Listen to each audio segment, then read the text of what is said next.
আজ ছিল প্রভু জগন্নাথের উল্টো রথ। মানে আগে যেটা ভাবতাম যে রথটাকে উল্টিয়ে টানবে, সেটা নয়, মানে উল্টো রথ যেমন হয় সেরকম হচ্ছে। ঠিক আছে, আর এই উল্টো রথের উপলক্ষে আমাদের লামপুরের বড় বাড়ি থেকে কিছু গাছ বিতরণ করছে। সেটি আমার ঠাকুমা আমাকে এসে বললো ঘরে এসে। আর তাই আমি আর ভাইপো মিলে সাইকেল নিয়ে বেরিয়ে পড়লাম গাছ আনার জন্য। আর গাছের প্রতি আমার নেশা আছে, কিন্তু অতটা জায়গা নেই বলে তাই কথা লাগাতে পারি না ওখানে। কিন্তু এখানে ঘরে এসেছি আমি, যেহেতু এখানে অনেকটাই জায়গা আছে, তাই ভাবলাম চলো তাহলে যাওয়াই যাক, ভাইপোকে নিয়ে গাছ আনতে চলে এলাম। ভিডিওটা দেখতে থাকো। আর লামপুরের বড় বাড়িটা অনেকটাই পুরনো, এখানে অনেক অনেক ভিডিও ক্রিয়েটার ঘুরে গেছে, তোমরা হয়তো দেখেছো। আর যেতে যেতে এখন যেহেতু বর্ষাকাল, তাই চারদিকে ধান রোয়া হচ্ছে। আর এই ধান রোয়ার পর যখন এই ধানগুলো পুরো লেগে যাবে, তখন এই মাঠের দৃশ্যটা দেখতে কত সুন্দর লাগবে, সেটা তোমরা হয়তো গ্রামেরই ছেলে, তোমরা জানো।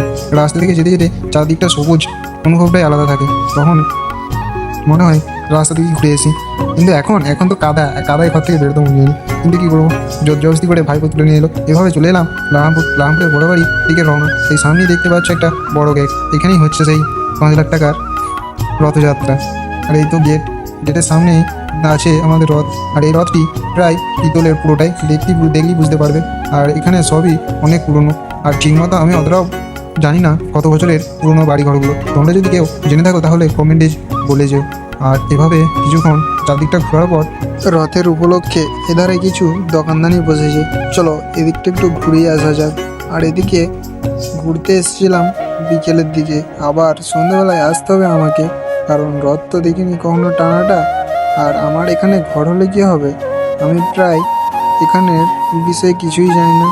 আর এই ঘর বাড়ি রাজবাড়ি আসবো অনেকদিন ধরেই করছি, কিন্তু আসতে পারি না। কী বলবো, জগন্নাথের টান ছিল তাই চলে এলাম আজকে। চলো, গাছ বিতরণ শুরু হয়ে গেছে। আর এখানে গাছ নেবার জন্য কত ভিড় দেখতেই পাচ্ছ। আর এখানে গাছ বিতরণের সময় আমাদের বন দপ্তর থেকে আছে, ফরেস্ট অফিসার গুলোই দিচ্ছে, গাছ বিতরণ করছে। আর আমার কথাও যদি ভুল হয়ে থাকে তাহলে আমি ক্ষমা চেয়ে নিচ্ছি, কারণ আমি তো এখন ঠিকমতো গুছিয়ে কথা বলতে জানি না। মানে ঠিক আছে, জাস্ট এটুকুই ছিল আজকের ভিডিওটা।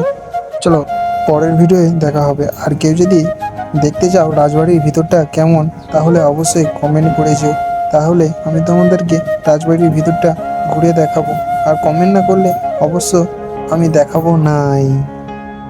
আর রাজবাড়ির ভিতর দেখতে হলে অবশ্যই কমেন্ট করো। টাটা বাই বাই, এটুকুই ছিল আজকের ভিডিওটা।